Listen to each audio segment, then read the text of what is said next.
Bonjour à toutes et à tous, j'espère que vous allez bien. Bienvenue dans ce live du vendredi 24 octobre. Salut à Quentin, salut Tomoyo et salut Dagdeg. Mais Dagdeg, qu'est-ce que tu fais là depuis le Japon? Incroyable. Salut Eric, bonjour à toi. Je- que- que- Pourquoi tu es là et pas dans un temple, Dagdeg?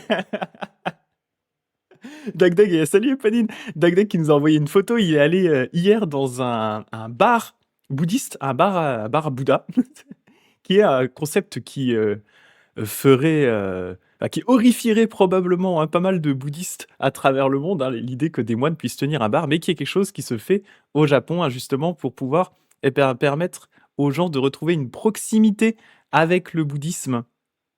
Parce que des fois, les temples peuvent être un petit peu imposants, impressionnants pour les gens du commun. Ils associent aussi beaucoup cette idée de temple à la mort, etc. Et donc, cette idée d'avoir des bars bouddhistes ou des cafés bouddhistes, eh ben, ça permet de recréer cette proximité. Voilà, donc c'est un truc qui est, moi je trouve comme concept qui est excellent, mais c'est vrai qu'il ferait, qui horrifierait beaucoup, beaucoup de bouddhistes à travers le monde, cette idée qu'un bar puisse être tenu par des bouddhistes, hein. D'ailleurs, c'est le thème, hein, du manga qu'on avait étudié de temps en temps ensemble, hein, le manga Bouddha Café. C'est un peu la même idée. Et donc moi j'en avais jamais fait, et Dagdag y allait hier, il allait dans un bar à Bouddha Bar, hein, du coup un bar tenu par des bouddhistes à Shinjuku hier, et voilà, du coup il m'a donné l'adresse et j'essaierai d'y aller la prochaine fois que je vais à Tokyo. C'est assez cool. Et il nous disait justement, hein, il est. Oui, c'est ça, c'est ce que c'est Tomo, c'est ça, ça fait écho au manga Bouddha Café, tout à fait, tout à fait. Mais j'ai jamais testé en vrai. Donc maintenant, ça me donne envie. En plus, ça avait l'air super beau, l'endroit d'Agdeg. Et il dit que ça. Par contre, Dagdeg dit ça capte mal, il est dans le train. Ah, c'est pour ça. C'est pour ça. Merci en tout cas de passer malgré le fait que tu sois en voyage au Japon. C'est très sympa. Et il y avait Quentin qui testait les différentes commandes du live, effectivement. Et vous pouvez faire, il y a certaines commandes, hein, que j'ai créées. Vous faites point d'exclamation, par exemple, Discord, hein, et vous avez le lien du Discord, ou point d'exclamation, bouddhisme ou Jodo Shinshu. Voilà. Et Pauline qui dit non, on a un restaurant café dans notre temple. Par contre, c'est full végétarien et pas d'alcool. Et justement, c'était la question que je me posais si Dagdeg il arrive à capter un peu avec le wifi. Je me posais la question justement si dans le bar Bouddha dans lequel il était allé, il servait de l'alcool ou pas. C'était la question que je me suis posée aussi, justement. Parce que c'est sûr que avec l'arrivée de la période Meiji au Japon, hein, quand le Japon s'est ouvert sur le monde, et que le gouvernement a décrété que les moines n'avaient plus une obligation de suivre les règles monastiques, la plupart des moines à travers le Japon ne les suivent plus et du coup boivent de l'alcool, etc. Bien sûr, ils ont une famille, hein. Et donc je me posais la question si dans le bar en question, ils servaient ou pas de l'alcool. Ouais, je me suis demandé. On verra si Dagdag capte un petit peu le live ou pas du tout. En tout cas, sinon j'irai tester par moi-même et je vous redirai. Et donc, aujourd'hui, on va continuer un peu le Senjakushu, le guet vers la terre pure de Ronen, dans la traduction du révérend Jérôme Ducor. On est presque à la fin. Globalement, il nous reste 2 chapitres et, à mon sens, 2 sessions. Ce sera pas une session par chapitre, hein, simplement parce que le premier chapitre qui nous reste est très court, très très court, et le deuxième est plus long. Donc en fait, on va probablement aller jusqu'à la moitié du dernier chapitre, et on terminera ce texte la semaine prochaine. Euh, ah, Dagdeg qui dit bon bah ça marche. Ah, il y avait de l'alcool, d'accord. Il avait la question. Il avait de l'alcool. Ok, ok. Ah, c'est vrai que c'est ça qui ferait peur à beaucoup et qui surprendrait beaucoup, beaucoup de bouddhistes à travers le monde. Ouais. Bon voyage à toi, Dagdeg. Profite bien des cocktails avec des noms bouddhistes même. Alors un petit peu limite ça. Genre le Nirvana, le Samsara. C'est celui qui te fait descendre là. Tu le prends, il t'éclate. C'est le Samsara. Et du coup, bah, bonne visite au Higashi Oganji, hein. Profite bien, Dagdeg. Merci d'être passé. Ça fait super plaisir. Ah là là. Ouais, c'est un peu limite quand même le coup des cocktails avec des noms bouddhistes, même pour moi. Mais pourtant, je suis un moine Jodo Shinshu, ça devrait pas me choquer. Mais là, je suis genre, ah, quand même, petite limite quand même. Ouais, c'est ça, il y a Pauline qui dit pareil, hein, les cocktails avec des noms bouddhistes, ça fait un peu grincer les dents. Moi aussi. J'avoue que même moi, là, pour le coup. Et oui, oui, bonne journée à toi, Dagdag. Complètement. Mais on reste toujours un peu la limite, hein, la question de la limite. Qu'est-ce qui est acceptable, qu'est-ce qui est pas acceptable, même voilà, en partant du principe qu'on ne suit pas forcément, bah, typiquement dans la branche de Shinchu, on ne suit pas forcément les préceptes, mais jusqu'où, entre guillemets, on peut se permettre d'aller avec cette idée-là. Après, c'est un peu à chacun de mettre ses propres limites, hein, là-dessus. Mais c'est vrai que moi, j'avoue que bon, ou des cocktails avec des noms bouddhistes, le Fudomyo, c'est un cocktail enflammé. Pardon. Bien, c'est que ça me donne des idées. On va dire que c'est un moyen adapté quand même. Là aussi, tu as raison. Franchement, je suis d'accord avec toi, Eponine, hein, complètement, hein, c'est un moyen adapté. Surtout que mine de rien, les Japonais boivent quand même beaucoup d'alcool, hein, faut pas se mentir et bah, ça permet quand même effectivement de créer cette proximité donc pourquoi pas, tant que c'est fait avec modération, voilà. Le cocktail sur les enfers froids à base de Jet 31, voilà, non mais exactement. Non mais tu vois, un pire, c'est que ça donne on a tous des idées de cocktails là, directement, hein, on se dit tous: «Ah!»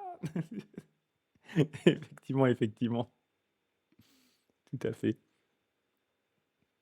Alors, on va continuer un petit peu du coup, hein, le Senjaku. 6 chapitres il nous reste, donc le chapitre 15 et le chapitre 16. Je vous disais, le chapitre 15 est très court. C'est un chapitre qui va parler, hein, des passages montrant que les Bouddhas des 6 directions protègent le pratiquant du Nembutsu. Ce qui va être l'occasion d'en discuter, hein, justement de cette idée de la protection, qu'apporte, hein, cette pratique du Nembutsu. Vous allez voir qu'ici, ils vont le prendre d'une façon assez, littérale. Moi, j'ai tendance à le considérer plus comme une protection, on va dire, d'ordre spirituel, une sorte de filet de sécurité spirituel sur lequel on peut retomber dans quasiment toutes les situations, hein, situations mauvaises ou bonnes.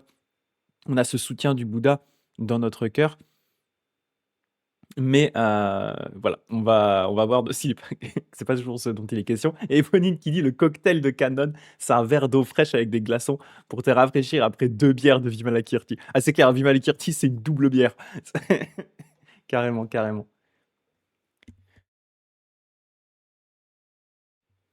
Et donc, voilà de quoi il était question.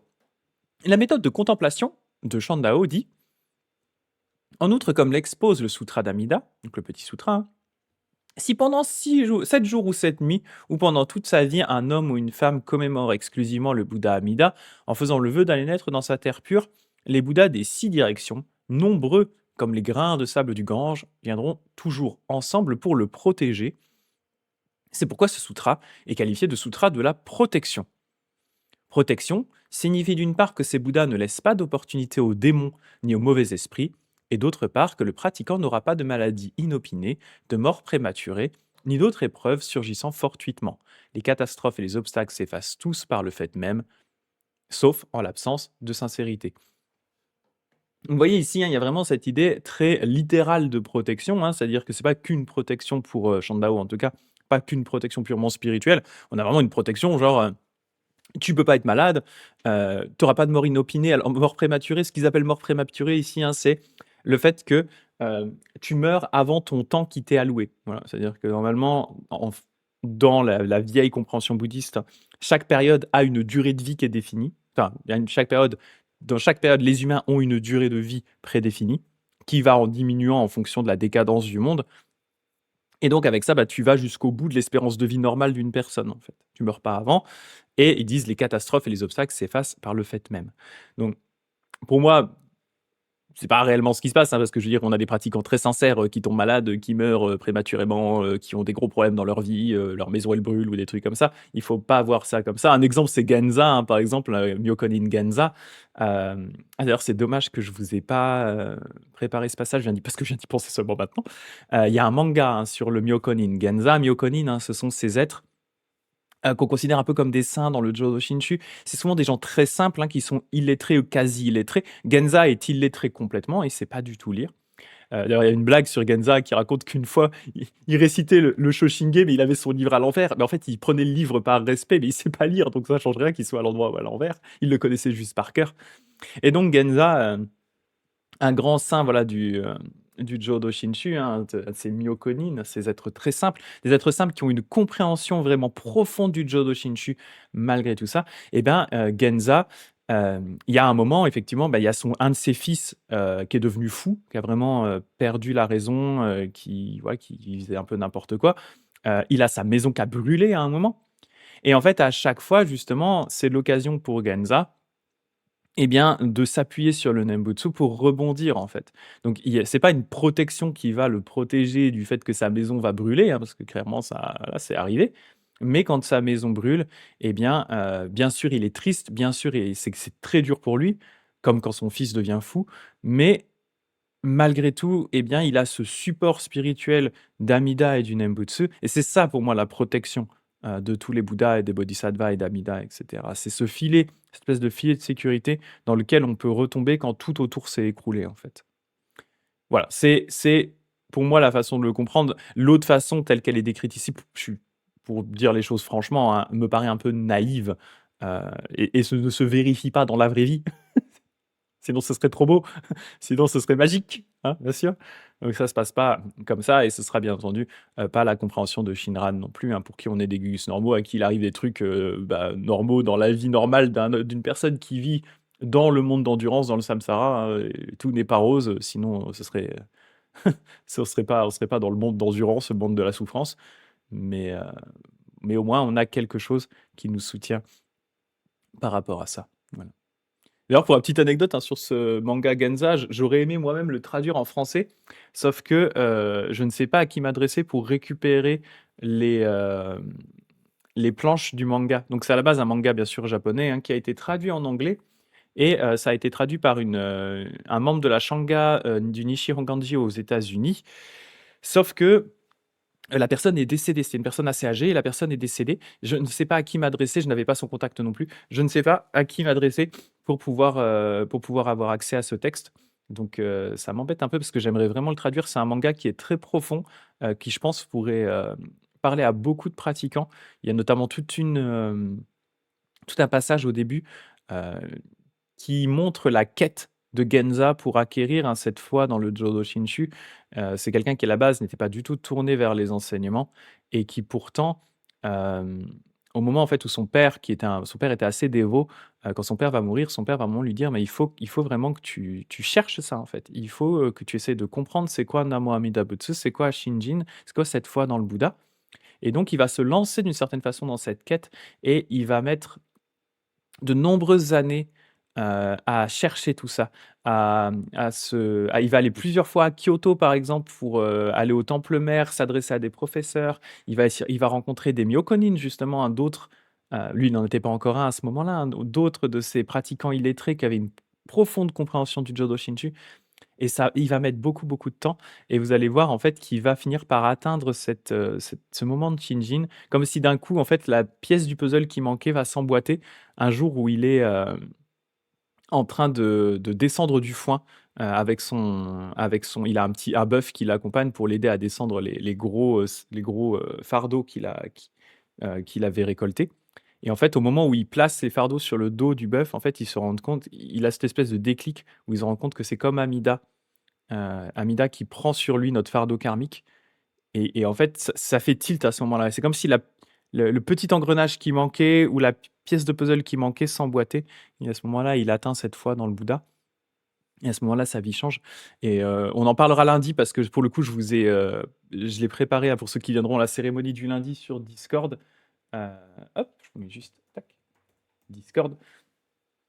La cérémonie du lundi à 20h, j'ai prévu justement de parler de Shinjin et de vous montrer justement le passage du manga où Ganza, le Mekonin Ganza atteint cette expérience de Shinjin, qui est un beau moment du manga. Et ce qui est assez intéressant dans le manga, c'est justement tout ce qui se passe avant et qui montre à quel point cette quête, d'une certaine façon, hein, cette quête de Shinjin, heu, elle peut durer longtemps en fait. Elle peut durer longtemps et voilà, en fait, c'est un peu comme s'il se débattait avec ses enseignements et qu'à un moment, et du coup, un moment qui est pas du tout lié à des enseignements, hein, qui est vraiment juste un moment de la vie de tous les jours, il y a un déclic qui se passe et c'est comme si à ce moment-là, Amida, qui frappait à la porte depuis très longtemps, finit par arriver à ouvrir la porte et à rentrer comme ça dans la vie de Genza. Donc voilà, c'est une petite anecdote, petit aparté, là-dessus, voilà, c'est un petit tunnel Genza. Donc on en reparlera lundi soir, je vous montrerai un peu des extraits du manga, mais c'est vrai que j'aimerais pouvoir avoir accès aux planches pour pouvoir le traduire et je sais vraiment pas à qui, d'autre m'adresser, donc c'est un petit peu embêtant. Sinon je pourrais le scanner moi-même, mais j'aimerais bien avoir vraiment, je pense que la personne qui l'a traduit en anglais a récupéré les planches directement auprès de l'auteur, ou autrice, je sais plus, japonais et ouais, bref, petite anecdote, petite digression sur ce sujet-là. Et Pauline qui dit: «Ça m'intéresserait de le lire, ça changerait des mangas de bagarre». Ouais, non, franchement, c'est un très beau manga, c'est vraiment un très, très beau manga. C'est ça. Et du coup, Pauline qui dit: «Est-ce que justement, trop chercher Shinjin, c'est justement pas un exercice d'effort personnel, du coup ça marche pas?» Bah, ça dépend, ça va dépendre des gens, en fait. Et c'est de ça dont je vais parler lundi, c'est qu'en fait, ça dépend énormément des gens. C'est qu'il y a des gens qui ont besoin de de se confronter à ces enseignements, de les faire maturer d'une certaine façon, jusqu'au moment où il y a quelque chose qui se passe. Et en fait, c'est un peu comme s'il y avait à nouveau ce fameux passage entre les différents vœux, hein, le 18e, le 19e, le 20e vœu. En fait, le 19, 20e et 18e, hein, dans l'ordre logique des choses. Un peu comme si Genza, pour moi, c'est un peu le 20e vœu, ce moment où il est en train de se battre avec ses enseignements, c'est-à-dire qu'il il cherche il cherche cette foi, mais effectivement un peu sous une forme de pouvoir personnel, en fait. Il cherche à acquérir cette foi.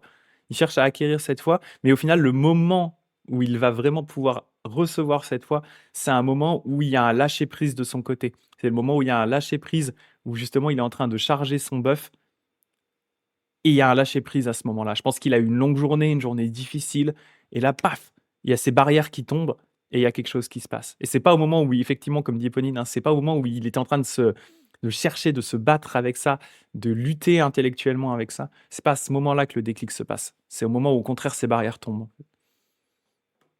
Voilà, petit aparté sur Genza, Myokonin Genza, que j'aime vraiment. Vraiment, ce manga sur Genza, hein, je le lis souvent, mais euh, c'est un de mes livres préférés sur le Jodo Shinshu. J'en ai lu plus d'une centaine de livres sur le Jodo Shinshu. Et celui-là, il est dans mon top 2 ou 3. Il est incroyable, ce petit manga. Il est très, très, très touchant. Et il y a tellement d'informations intéressantes dedans. Ça montre tellement le parcours d'un pratiquant que vraiment, c'est dommage qu'on l'ait pas. Et donc, ouais, il faut que je me remette, il faut que j'essaie de me renseigner à nouveau pour récupérer, quoi. Mais oui, et Pauline qui dit ça fait beaucoup penser à l'éveil soudain qu'on retrouve dans le Channel Zen. Il y a un peu de ça. C'est pour ça que certains disent Shinjin Satori. Alors,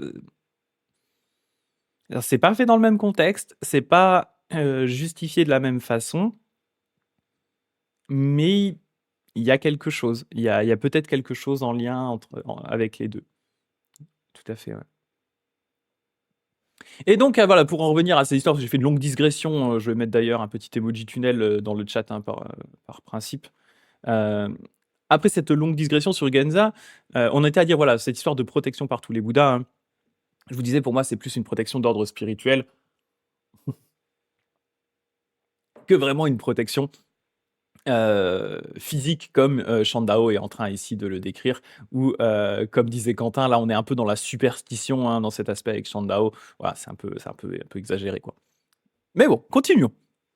Les hymnes de vénération de la naissance dans la terre pure de Shandao disent: celui qui nomme ce Bouddha pour aller naître dans la terre pure est toujours protégé par les Bouddhas des 6 directions, nombreux comme les grains de sable du Gange. Voilà pourquoi ce sutra est qualifié de sutra de la protection. Nous disposons d'ores et déjà de ce vœu d'Amida qui a des affinités suprêmes avec nous, et nous devons nous appuyer sur lui. Enfant du Bouddha, pourquoi n'y appliqueriez-vous pas votre attention? Donc, voilà, cette histoire de protection est quand même assez intéressante. Il faut aussi comprendre, hein, que à cette époque, et notamment encore plus à l'époque peut-être de Ronen et le Japon de son époque, hein, il y a vraiment une peur des fantômes, une peur des esprits mauvais, hein, des esprits vengeurs, une peur des euh, moments un peu inopportuns, par exemple liés aux astres, à l'horoscope, aux différents moments de la journée, aux directions.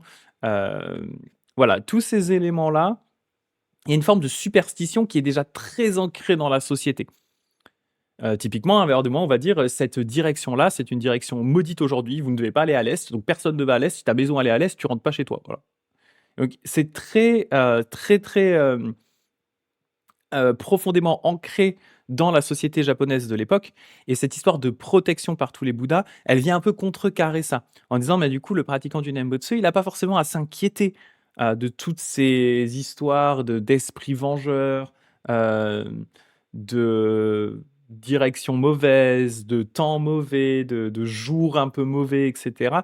Tout ça, finalement, il n'a pas à s'en préoccuper parce qu'il est protégé par les Bouddhas. Donc c'est aussi d'une certaine façon une contre-superstition, en disant, bah, du coup, tous ces éléments-là, vous tracassez pas avec, parce que vous êtes protégé par les Bouddhas, ça s'applique pas à vous. Donc il n'y a pas de... Voilà, vous pouvez laisser tomber ça. Laissez tomber les histoires d'horoscope mauvais, toutes ces choses-là, laissez tomber, quoi. C'est ça.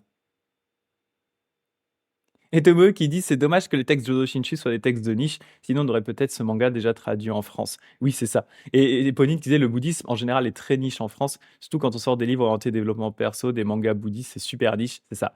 Il n'y a rien à part le culte Bouddha. Ouais, c'est ça, le classique Bouddha de Osamu Tezuka, qui à prendre avec d'énormes pincettes, hein, le Bouddha d'Osamu Tezuka, qui est incroyable, hein, c'est un très bon manga. Par contre, il faut le prendre avec des énormes pincettes, avec des pinces de crabe à ce stade-là, hein, pour le côté bouddhiste. Il a pris énormément de liberté, hein, Osamu Tezuka, dans le manga. Donc faites attention, prenez pas ça au premier degré, hein, il y a vraiment, vraiment beaucoup, beaucoup de de libertés qui sont prises, mais ça reste un très bon manga. Voilà. Faut juste le prendre avec un a grain of salt, comme on dit en anglais, un grain de sel. Faites attention à ce qui est dit dedans, voilà. Et effectivement, comme disait Tomoyo, hein, moi il y avait notamment moi quand j'avais, voulu proposer mon livre sur le Shoshinge, hein, on m'avait dit clairement: «Ouais, mais en fait, les livres sur le Jodo Shinshu, gros, ça se vend pas, quoi. Donc tu es gentil, mais nous, on est un éditeur, on est là pour faire quand même un minimum de pognon. En tout cas, pas en perdre, si on peut déjà au moins être un minimum rentable. Donc ton livre, voilà, quoi».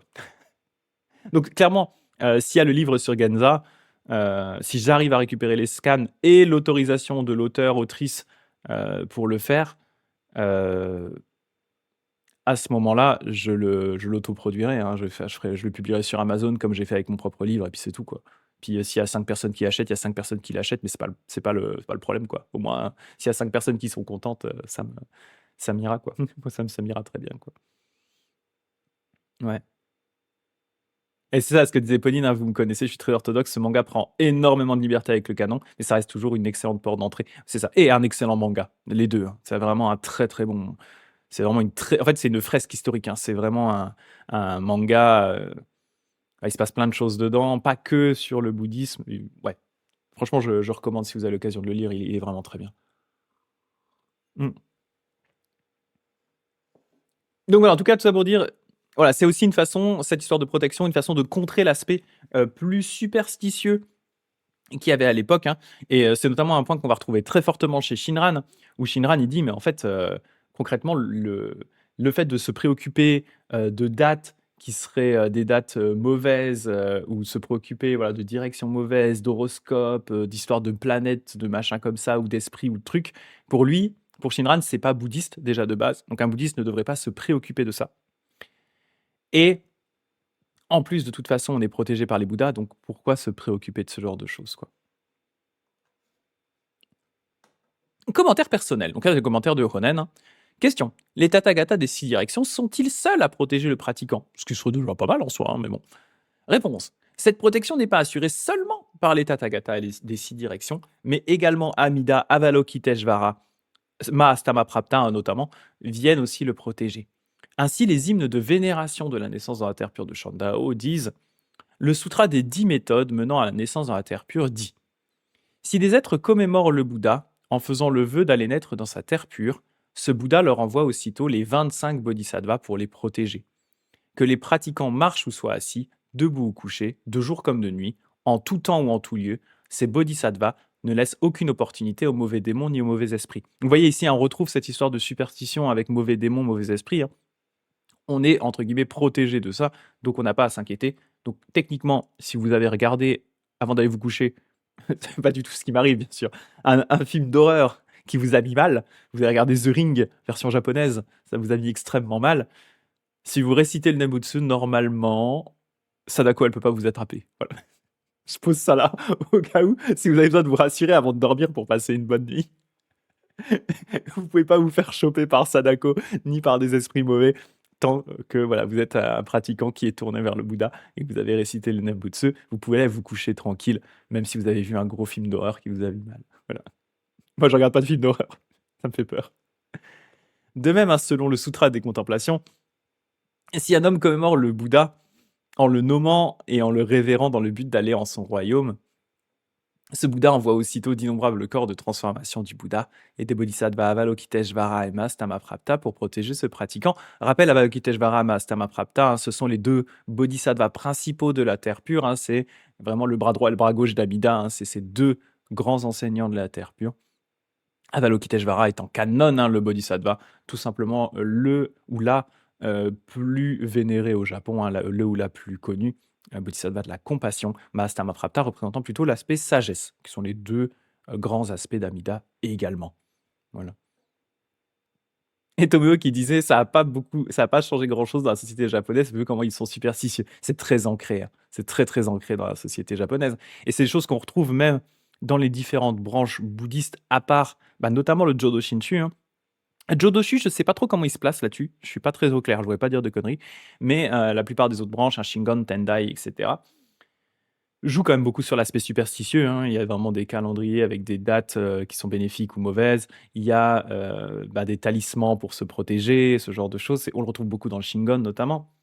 Heu, Ne serait-ce que les Goshuin, hein, on a tous fait au Japon, hein, ils ont aussi normalement un but un peu de protection. Tous ces éléments-là, on ne les retrouve pas dans le Jodo Shinshu. Il y a pas d'amulette porte-bonheur, pas de Goshuin, parce qu'on considère que ces aspects superstitieux ne sont pas censés faire partie du bouddhisme. Voilà. Et entre autres aussi parce qu'un pratiquant n'en a pas besoin parce qu'il est protégé par Amida, et cetera. Mais pour Shinran, ça va même encore un cran plus loin. C'est juste pour lui, c'est pas des pratiques bouddhistes en fait. C'est ça.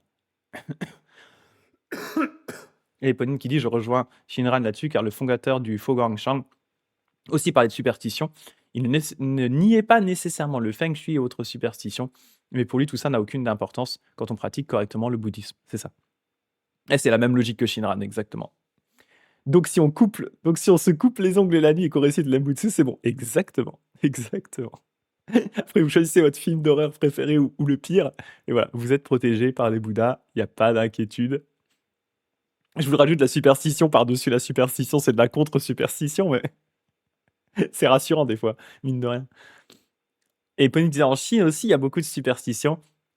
Et pareil, certains temples jouent dessus. Les maîtres bouddhistes modernes, comme le Vénéram Shengyang ou Vénéram Xingyun, reviennent à des enseignements plus fondamentaux où la superstition prend moins de place. Mais c'est assez naturel, hein, l'aspect superstition. C'est quelque chose qu'on retrouve dans absolument toutes les sociétés. Il y a même chez nous avec les horoscopes et les choses comme ça, hein, ou les vieilles superstitions du pas passer sous une échelle. Bon, ce qui est assez logique, c'est des quoi. Enfin, ça permet d'éviter de se prendre des pianos sur la tête. Mais voilà, éviter de passer sous une échelle, ce genre de trucs. Vendredi 13, toutes ces choses-là, hein, ça reste ancré chez beaucoup de gens malgré tout, de toute façon, quoi. C'est ça. Et donc de même, dans le Sutra des Contemplations, si un homme commémore le Bouddha Amida en le nommant et en le révérant, dans le but d'aller naître en son royaume, ce Bouddha envoie aussitôt d'innombrables corps de transformation du Bouddha et des Bodhisattvas, Stamaprapta avec Teshvara, donc c'est pour protéger ce pratiquant. Avec les 25 Bodhisattvas, ils entourent le pratiquant sur des centaines et des milliers de rangs, qu'il marche ou soit debout, assis ou couché, en tout temps, en tout lieu, de jour comme de nuit, ils ne le quittent jamais. Nous disposons d'ores et déjà de cet excellent bienfait et nous devons nous appuyer sur lui. Donc pour moi, hein, c'est vraiment, en fait, ce qu'ils disent, hein, ce Bouddha et en fait, les Bodhisattvas envoient des innombrables corps de transformation. Il faut comme une sorte de rempart humain ou de muraille humaine de Bodhisattvas qui vous entoure sur des centaines ou des milliers de rangs. Vous êtes multi-entouré par des couches comme un énorme oignon, comme des couches par des couches de Bodhisattvas et de Bouddha qui empêchent les mauvais esprits comme Sadako de venir jusqu'à vous. Elle ne peut pas passer la barrière de tous ces milliers de Bodhisattvas. Voilà. Et Ponine qui dit c'est le bouddhisme humanisme, où c'est vraiment notre façon d'agir qui va vraiment agir. C'est pas parce que tu as ouvert un parapluie à l'intérieur que tu t'es pris une amende, tu as juste roulé, ou tu t'es à l'intérieur que tu t'es pris une amende, c'est juste que tu as roulé trop vite. C'est ça, exactement. C'est entre guillemets ta faute, quoi. Tout à fait. C'est ça qui a vraiment compté. Mais tout à fait. Ouais. Voilà, en tout cas, cette histoire de bien faire, je trouve ça assez intéressant et assez marrant parce qu'on peut le voir du coup à nouveau, hein, sous en réalité trois angles. Et en fonction de l'angle que vous choisissez, euh, voilà, c'est à vous de voir, hein, mais effectivement, il y a l'interprétation, on va dire, la plus, à mon sens, naïve, mais bon, c'est un peu péjoratif si je le dis comme ça, mais on va dire l'interprétation euh, presque la plus littérale ici de Chandao, qui est de dire vous êtes littéralement protégé. C'est-à-dire ça vous protège aussi des maladies, ça vous protège des incidents, des problèmes, etc. Il y a l'interprétation, on va dire, un peu purement spirituelle, on va dire, hein, l'interprétation purement spirituelle qui est de dire c'est une sorte de filet spirituel dans lequel vous pouvez retomber effectivement quand les choses vont mal, vous pouvez vous raccrocher à ça pour vous aider. Et après, il y a l'interprétation un peu entre les deux, qui est une protection d'ordre spirituel et contre les mauvaises choses qu'on verrait pas. Voilà, les mauvais esprits, Sadako, des trucs comme ça, qui est aussi une façon de voir les choses. Donc une sorte de contre-superstition d'une certaine façon. Donc voilà, il y a un peu les trois interprétations. Euh, Après, vous faites ce que vous voulez par rapport à ça. Je vous les donne juste comme ça. Mais des fois, celle voilà, contre les mauvais esprits peut être rassurante dans certaines situations, bien sûr. Et puisse chacun des pratiquants aspirer d'un cœur sincère à aller naître dans la terre pure. En outre, la méthode de contemplation de Shandao dit de même, selon la conclusion du Sutra des Contemplations, si un homme commémore constamment le Bouddha et les deux bodhisattvas d'un cœur sincère, Avalokiteshvara Astamaprapta se font toujours les meilleurs amis de ce pratiquant. et le suivre comme son ombre pour le protéger. C'est nos meilleurs potes, ils sont toujours avec là, c'est nos gars sûrs, c'est nos bodyguards spirituels. On a nos 2 bodyguards spirituels derrière nous là, les gens les voient pas mais ils sont là, ils sont comme ça là. Donc Avalokiteshvara, Buddha Kannon, hein, bodhisattva de la compassion, Mahastama Prapta, Daiseishi, bodhisattva de la sagesse, qui sont là derrière nous. Ils laissent rien passer. Il n'y a rien qui passe. C'est nos meilleurs potes, c'est nos gars sûrs. Cette méthode ajoute de même dans le chapitre de la pratique du sutra du recueillement, du face-à-face avec les Bouddhas du présent, qui est un autre texte qui parle vraiment de texte probablement plus ancien, qui parle en tout cas du fait de pouvoir effectivement entrer en contact avec différents Bouddhas, où le Bouddha déclare que si un homme pratique exclusivement ce samadhi de la commémoration d'Amida, tous les dieux ainsi que les 4 grands rois célestes et les 8 groupes, dont les Nagas, donc les hommes dragons, le suivront comme son ombre pour le protéger en le regardant avec ravissement. Il n'y aura plus jamais de démons ou d'esprits mauvais, ni d'obstacles ou de catastrophes pour le troubler fortuitement, comme cela est expliqué en détail dans le chapitre de la protection du même sutra. Là, ici, on le voit, pour le troubler fortuitement, on peut aussi, c'est ce qui va plus dans mon sens d'interprétation, plus filet spirituel, en disant c'est pas parce qu'il y aura plus de démons, bon, non, on va pas parler des démons, mais plus d'obstacles ou de catastrophes, mais en tout cas d'obstacles ou de catastrophes qui seraient capables de le troubler réellement. Donc, parce qu'on aura toujours ce soutien quand même. Ça ne veut pas dire qu'on ne sera pas triste, ça ne veut pas dire qu'on ne sera pas énervé, mais il y a quelque chose qui nous soutient un peu plus profondément. Et la méthode de conclure, commémorer le Bouddha Amida 10 000 fois par jour, combien? Sauf si vous êtes entré en retraite dans une chapelle de samadhi. Ce qui veut dire là, c'est que, en gros, Shandao il dit, bon bah les gros, on va se mettre au Nembutsu maintenant, 10 000 fois par jour. Mais ça, c'est 10 000 fois par jour, sauf si vous êtes entré en retraite dans une chapelle de samadhi. Si vous êtes entré en retraite dans une chapelle de samadhi, le compte monte, il descend pas. C'est qu'on va plus, c'est plus. On est genre sur 50 000, 60 000 fois par jour, on est sur ce genre de nombre-là. Ça fait beaucoup. ça fait beaucoup de Nembutsu par jour quand même. C'est ça. Ronen le faisait 50 à 60 000 fois par jour, pour rappel. Donc bon, c'est un peu énorme. Et si vous poursuivez jusqu'à la fin de votre vie, vous recevrez la protection d'Amida et vos fautes seront effacées. De plus, le Bouddha viendra toujours avec les saintes foules pour vous protéger. Grâce à cette protection, votre longévité s'allongera. On voit sur ce chapitre de la protection, les 10 000 fois par jour, à nouveau, c'est une façon de comprendre qui est vraiment plus de la lignée de Shandao et qu'on retrouve aussi chez Ronen. Ronen répétait énormément de fois le Nembutsu par jour.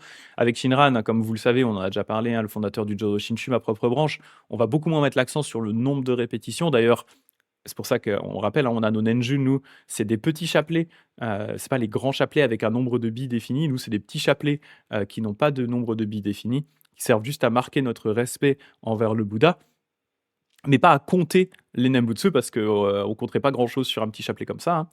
Et donc, nous, on va plutôt mettre l'accent sur le côté qualitatif, à nouveau, pas sur le côté quantitatif. C'est juste que, on va s'en remettre au Bouddha Amida et en fonction des situations, on va réciter le Nembutsu de temps en temps avec un cœur sincère, voilà, parce qu'on pense au Bouddha. Mais on va pas aller s'amuser à dire: «Oh là, aujourd'hui, il faut que je compte. Alors j'en suis à combien? Ah oui, j'ai répété déjà 3000 fois ce matin. Du coup, il faut encore que j'en récite 7000 cet après-midi. Il faut que j'essaie de caser ça entre le sport et la préparation du repas du soir. Ça va être un peu cherche. Au pire, j'en réciterai vite fait avant d'aller me coucher». Voilà. Ça, c'est le genre de calcul que Shinran dit flemme un peu là. Calcul quoi. C'est du calcul personnel. Là, vous êtes en train de calculer votre nombre de Nembutsu. Tournez-vous simplement vers le Bouddha. Ça suffit en fait. Tournez-vous vers le Bouddha d'un cœur. Vraiment, remettez-vous-en au Bouddha. Lâchez prise dans le Bouddha. Rappelez-vous que le Bouddha est là pour vous aider. Et à ce moment-là, vous réciterez naturellement le Nembutsu. Et vous ne serez pas en train de compter. Alors, il faut que j'en compte 10 000 aujourd'hui. Mais du coup, pourquoi t'en récites 10 000? Pourquoi t'en réciterais pas 20 000 du coup, à ce stade-là? C'est quoi la limite? Il n'y a plus de limite, quoi. Voilà. Mais oui, effectivement, Eponine qui a raison, qui dit Maître Shandao te dirait que le Nembutsu se récite aussi pendant le sport et la cuisine. Exactement. Tout à fait, tout à fait. Tout à fait, tout à fait. C'est pour ça qu'en Chine, j'ai entendu parler notamment de cas de chauffeurs de taxi qui récitent tout le temps le Nembutsu en même temps qu'ils conduisent, en fait. Donc, ouais, complètement. Complètement, complètement et c'est une autre approche. C'est vraiment une autre approche de la pratique de la terre pure c'est là où on voit la frontière assez nette, hein, entre le Jōdoshu et le Jodo Shinshu, hein. Toujours cet aspect que je dis toujours, un aspect quantitatif, le nombre de récitations versus qualitatif, où on va plutôt privilégier l'esprit tourné vers le Bouddha et une récitation naturelle du Nembutsu, sans chercher à compter, sans chercher à accumuler, parce que pour Shinran, accumuler des Nembutsu, c'est un pouvoir personnel, c'est un calcul en disant: «Ah, il faut que j'accumule mes Nembutsu parce que, je sais pas, aujourd'hui, j'ai écrasé une mouche sans faire exprès, il faut que j'accumule les Nembutsu». Un Shinran, il dit: «Écoute gros, là, tu es dans ton calcul personnel, c'est encore ton cœur de petit Gugus normal qui parle, au lieu de laisser parler le cœur du Bouddha en toi». Voilà. La différence ici entre les 2, hein, Shinran ne vous dira jamais de réciter 10 000 fois par jour le Nembutsu, bien entendu.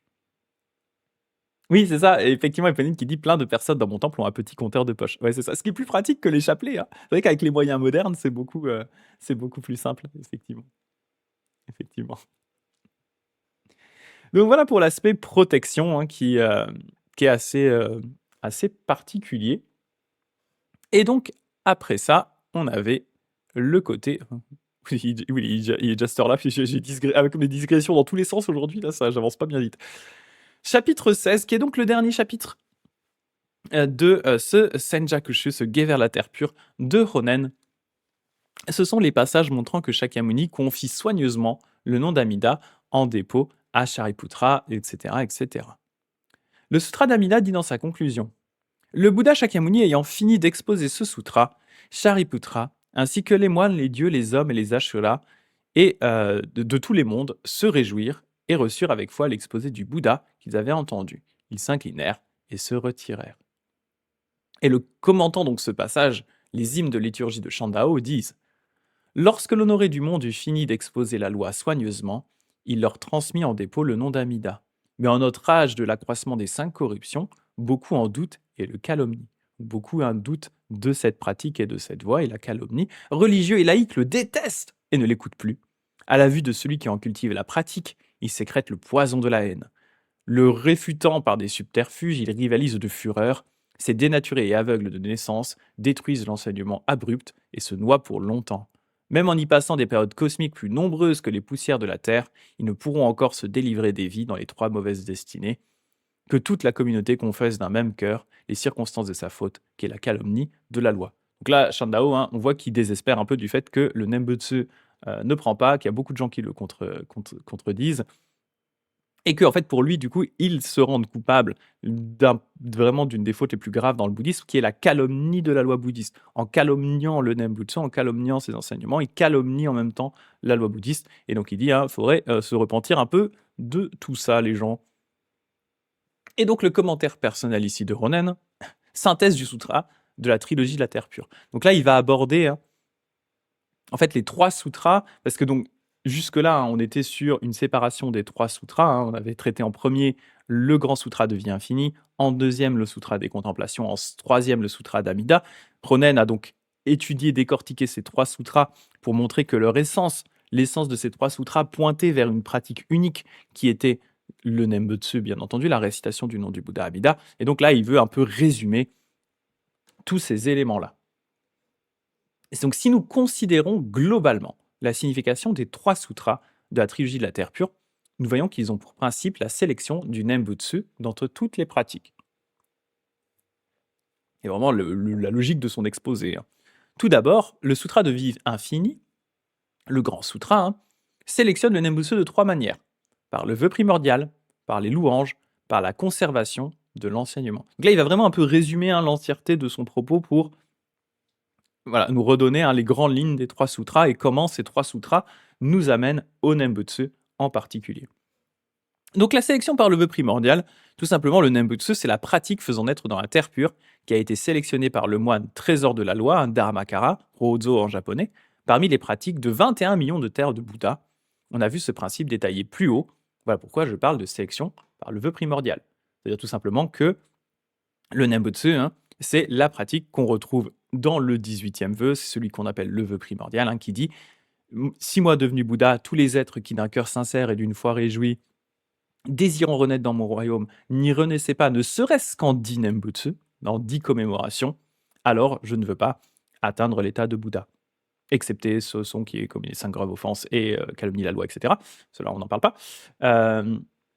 Mais voilà, du coup, la pratique qui est mise en avant dans le 18e vœu, c'est tout simplement le Nembutsu. Et comme il disait Ronan ici, hein, cette pratique, il l'a définie après avoir étudié grâce à son maître Lokeshvara-raja les terres pures quasi infinies qui se trouvent dans les 10 directions, comment elles étaient créées, quels êtres pouvaient y naître, quelles étaient les pratiques qui y amenaient.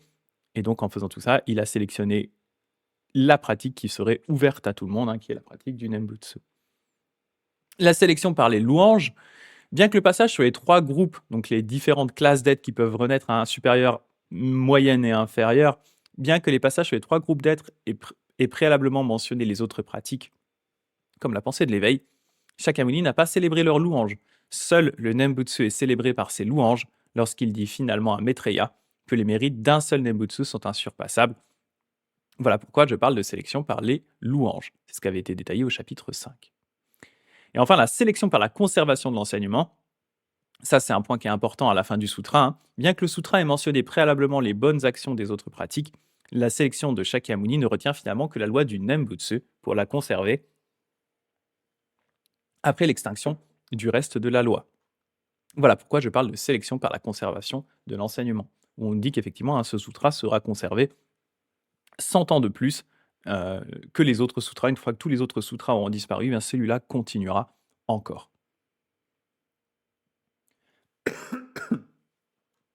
Ensuite, le sutra des contemplations sélectionne aussi le Nembutsu de 3 manières. Donc là, on part sur le sutra des contemplations.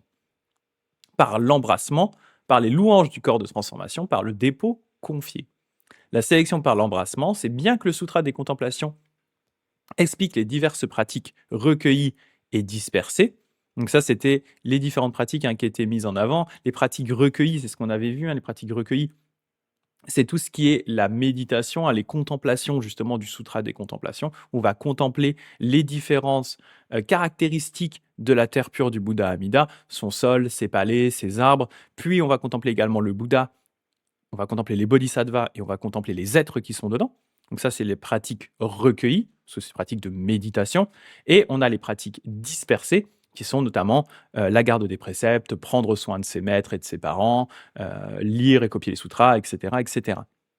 Et donc, bien que ces diverses pratiques avaient été amenées, la lumière d'Amida éclaire seulement les êtres du Nembutsu qu'elle embrasse sans les abandonner. Voilà pourquoi je parle sélection par l'embrassement. Ça, c'est ce point qui fait toujours un peu polémique, hein, avec Ronen, qui lui a attiré pas mal de soucis avec les autres écoles bouddhistes, hein, cette idée que, eh bien, un pratiquant bouddhiste pourrait, par exemple, garder tous les préceptes, être un maître en méditation, etc. Et pourtant, eh bien, entre lui et une personne simple du commun, Joe le paysan, qui récite le Nembutsu, eh bien, la lumière du Bouddha, eh bien, va briller sur ce pratiquant-là. Va saisir, pardon, elle va briller sur les deux, mais elle va saisir ce pratiquant-là, et pas forcément le pratiquant érudit. Donc c'est vraiment le fait d'embrasser sans abandonner les pratiquants du Nembutsu, peu importe leur niveau d'érudition, peu importe leur niveau de pratique, voilà. Même si ce sont des gens du commun qui ne savent pas lire comme Genza, qui est un paysan, hein. Genza c'est un paysan, hein. Genza ne sait pas lire, Genza est un paysan. Pourtant il est embrassé par la lumière du Bouddha Amida, ce qui n'est pas forcément le cas d'un grand érudit, etc. Donc ça a toujours fait un peu polémique par rapport aux autres écoles bouddhistes qui se sentaient rejetées. La sélection par les louanges du corps de transformation. Bien que les 2 pratiques de l'audition des sutras et de la prononciation du nom se trouvent dans le passage sur les êtres supérieurs de la classe inférieure, il y a 9 classes d'êtres, hein, dans le sutra des contemplations qui peuvent renaître dans la terre pure. Il y a la classe supérieure, supérieure jusqu'à la classe inférieure, inférieure, ça fait 3 fois 3, ça fait 9. Et donc là, on parle de la classe supérieure de la classe inférieure. Eh bien, le corps de transformation du Bouddha Amida sélectionne le Nembutsu en disant, par la prononciation du nom du Bouddha, vos fautes sont effacées et je viens vous accueillir. Voilà pourquoi je parle de sélection par les louanges du corps de transformation. Et enfin, la sélection par le dépôt confié. Bien que ce sutra explique les diverses pratiques recueillies et dispersées, c'est seulement la pratique unique du Nembutsu qu'il confie finalement au dépôt à Ananda, c'est ce qu'on avait vu, tout dernièrement. Voilà pourquoi je parle de sélection par le dépôt confié. C'est ce qu'il avait expliqué au chapitre 12. Et enfin, il y a une sélection dans le sutra, pardon, il y a aussi une sélection dans le sutra d'Amida, c'est la sélection par l'attestation, ça c'est ce qu'on avait vu vraiment très dernièrement, hein, le fait que tous les Bouddhas commémore le Nembutsu, hein. Bien que les deux autres sutras aient déjà exposé plusieurs fois les diverses pratiques permettant d'aller naître dans la terre pure, les Bouddhas des 6 directions n'ont pas attesté ces diverses pratiques. Mais lorsque le Sutra d'Amida en vient à exposer la naissance dans la terre pure par le Nembutsu, les Bouddhas des 6 directions déployèrent tous leur langue pour en recouvrir leur univers, et ils l'attestèrent par leurs paroles véridiques, ce qu'on avait vu au chapitre 14. Voilà pourquoi je parle de sélection par l'attestation. Donc là, en gros, il résume, hein, son propos et les arguments qui permettent de mettre en avant le Nembutsu par rapport aux autres pratiques. À cela s'ajoute le recueillement du face-à-face avec les Bouddhas du présent, hein, qui ne fait pas partie de la trilogie de la Terre pure, mais qui est un autre sutra qui parle d'Amida, et d'autres Bouddhas aussi, hein, mais qui sélectionne aussi le Nembutsu. C'est la sélection par mon nom, car Amida y déclare lui-même: qui souhaite venir naître en mon royaume doit commémorer constamment mon nom sans relâche. Voilà pourquoi je parle de sélection par mon nom. Les sélections par le vœu primordial, l'embrassement, mon nom et les louanges du corps de transformation sont les 4 sélections opérées par Amida. Donc c'est les 4 que lui a choisis. Le fait que le nom se trouve dans le vœu primordial, le fait que tous les êtres qui prononcent le Nembutsu sont embrassés par la lumière du Bouddha, le fait qu'il atteste que son nom, c'est ce qu'il dit ici, hein, son nom permet de renaître dans son royaume, et les louanges du corps de transformation, hein, les louanges qu'on retrouve dans le sutra des contemplations. Ce sont les 4 opérations opérées par Amida. On a également les louanges, la conservation de l'enseignement et le dépôt confié sont les 3 sélections qui sont opérées par le Bouddha Shakyamuni. Et enfin, la sélection par l'attestation est celle des Bouddhas des 6 directions, nombreux comme les grains de sable du Gange. Et donc, par conséquent, Shakyamuni, Amida, ainsi que les Bouddhas des 10 directions, nombreux comme les grains de sable du Gange, ont sélectionné la pratique unique du Nembutsu dans la même intention. Tel n'est pas le cas des autres pratiques. Nous savons donc que les 3 sutras ont ensemble pour principe de sélectionner le Nembutsu. Donc là, c'est vraiment une sorte de conclusion importante pour Oden, hein, en disant c'est pas que Shandao qui dit. Si vous regardez les sutras, c'est Amida, c'est Shakyamuni et c'est les Bouddhas des 10 directions qui attestent tous de l'efficacité du Nembutsu par rapport aux autres pratiques. Donc, vous devez vous tourner vers le Nembutsu. Et le triple choix à la réflexion, donc, si vous voulez quitter rapidement le cycle des naissances et des morts, d'entre les 2 lois excellentes, vous n'avez qu'à écarter la méthode des saints et choisir d'entrer dans la méthode de la terre pure. Alors ce passage-là du triple choix, c'est pour moi un des passages peut-être les plus importants du Senjakushu, hein, de ce guet vers la terre pure, parce que c'est vraiment une sorte de résumé de la logique de Ronen et de cette idée vraiment, hein, Senjakushu, il y a vraiment cette idée de choix, de sélection. Et donc là, c'est vraiment l'aspect de sélection qui est mis en avant, hein, ce côté où Ronen va couper les enseignements de plus en plus finement pour arriver jusqu'au Nembutsu. Et il dit, déjà, la première sélection que vous devez faire, si vous avez le choix entre la voie des saints, la voie des pratiques difficiles, la voie des pratiques complexes et la voie de la terre pure, choisissez la voie de la terre pure. Vous n'avez qu'à écarter la méthode de la voie des saints et entrer dans la terre pure. Première sélection qui est faite. Entre ces 2 grandes voies, choisissez la voie de la terre pure. Si vous voulez entrer dans la méthode de la terre pure, d'entre les 2 catégories des pratiques propres et des pratiques mélangées, vous n'avez qu'à abandonner toutes les pratiques mélangées et vous n'aurez plus qu'à choisir d'adopter les pratiques propres. C'est ce qu'il avait détaillé au chapitre 2. Hein. Les pratiques mélangées, c'est les pratiques qui vont se baser sur d'autres Bouddhas qu'Amida, avec un mix entre Amida et les autres Bouddhas. Et les pratiques propres, c'est les pratiques qui sont centrées sur Amida. Donc si vous avez choisi la voie de la terre pure, concentrez-vous uniquement sur le Bouddha Amida. 2e sélection. Et enfin, 3e sélection, si vous voulez cultiver les pratiques propres, donc les pratiques qui sont centrées sur le Bouddha Amida, d'entre l'acte de la vraie fixation et les actes auxiliaires, écartez encore les actes auxiliaires et vous n'aurez plus qu'à choisir exclusivement l'acte de la vraie fixation. L'acte de la vraie fixation, c'est la prononciation du nom du Bouddha. La prononciation de son nom vous fera nécessairement naître dans la terre pure parce que cela se fonde sur le vœu primordial du Bouddha. C'est-à-dire que parmi les pratiques qui sont centrées sur Amida, si vous ne deviez en sélectionner qu'une, choisissez celle qui est la plus efficace, qui est le Nembutsu. Mettez de côté, par exemple, le côté contemplation, qu'on retrouve dans le Sutra des contemplations, les méditations complexes sur Amida, qui est pour, du coup, Ronen, un acte auxiliaire. Donc, mettez de côté les actes auxiliaires qui sont centrés sur Amida et concentrez-vous sur l'acte de la vraie fixation, qui est le Nembutsu. Donc, c'est ça, ce triple choix. C'est, vous avez à chaque fois un embranchement, voie des saints, voie de la terre pure. Vous choisissez la voie de la terre pure. Dans la voie de la terre pure, vous avez les pratiques mélangées, centrées sur différents Bouddhas, et la pratique centrée uniquement sur Amida. Choisissez la pratique propre, la pratique centrée sur le Bouddha Amida. Et enfin, dernier embranchement, entre les pratiques auxiliaires, que sont les différentes pratiques centrées sur Amida, qui sont des pratiques plus complexes, et l'acte de la vraie fixation, qui est celui qui est sélectionné dans les sutras, le Nembutsu, choisissez le Nembutsu. Donc ça fait voie de la terre pure, pratique propre, centrée sur Amida, Nembutsu. Donc c'est ça, ces 3 sélections importantes que fait Ronen pour affiner au fur et à mesure la pratique afin d'arriver sur la pratique unique du Nembutsu, qui est la pratique centrale de son école et qui sera gardée bien sûr par Shinran, le fondateur de ma propre école, qui est son disciple. Donc ça, c'est pour moi, pour moi, s'il y a peut-être un truc important à retenir dans le Senjakushu, pour moi, c'est ce triple choix. C'est vraiment pour moi le cœur, l'essence du Senjakushu, c'est ça. C'est vraiment et c'est ce qu'on retrouve à la chapitre 1, chapitre 2, chapitre 3. Mais voilà, c'est vraiment extrêmement, extrêmement important pour comprendre la logique de Ronen. Et la logique vraiment de toute l'école de la Terre pure, c'est ça, c'est ce choix, ce triple choix. Et on va s'arrêter là pour aujourd'hui parce qu'après, il nous restera l'autorité de Shandao et de son commentaire et la conclusion.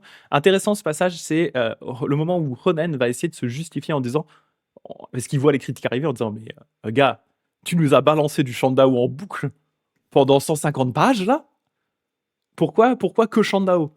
Pourquoi tu parles quasiment, vraiment quasiment que de Shandao et pas des autres maîtres qui auraient pu apporter un autre point de vue potentiel sur ton discours. Et donc, il va se justifier de pourquoi Shandao, pourquoi il se base uniquement sur Shandao, qui est très spécifique aussi à Ronen. Shinran, lui, ira beaucoup plus loin. Si on prend, donc, on considère justement le Senjakushu comme étant le traité principal de Ronen, qu'il a rédigé pour Kujo Kanezane, qui était l'équivalent du premier ministre japonais de l'époque, qui était un de ses disciples. Et on le verra dans la conclusion la semaine prochaine. Il avait dit à Kujo Kanezane, s'il te plaît, gars, le laisse pas traîner. Une fois que tu l'as lu, tu le caches, parce que ça pourrait m'attirer des problèmes, ce texte. Il y a plein de gens qui ne vont pas le comprendre. Donc ça, c'est son texte. Et vous voyez, ce texte principal, eh bien, il est vraiment, c'est globalement une analyse des sutras de la Terre pure basée sur Shandao. Il se base uniquement sur Shandao. Shinran, son disciple, quand Shinran va écrire son texte principal, le Kyōgyō Shinsho, eh bien, lui, il va aller beaucoup plus large, il va taper beaucoup plus large dans ses sources. Il va vraiment lister déjà ce qu'il va appeler les 7 patriarches, les 7 patriarches de la Terre pure, qui incluent Shandao, mais pas que. Et il va y avoir aussi des extraits de plein d'autres pratiquants de diverses branches du bouddhisme à travers les époques qui ont parlé d'Amida. Donc Shinran, lui, il va aller beaucoup plus large que juste rester centré sur Shandao. Mais pour Ronen, Shandao, c'est en lisant Shandao qu'il a eu le déclic de la voie de la Terre pure. Il va en parler dans l'extrait qu'on va voir la semaine prochaine. Et c'est grâce à ça qu'il a eu le déclic vers la Terre pure.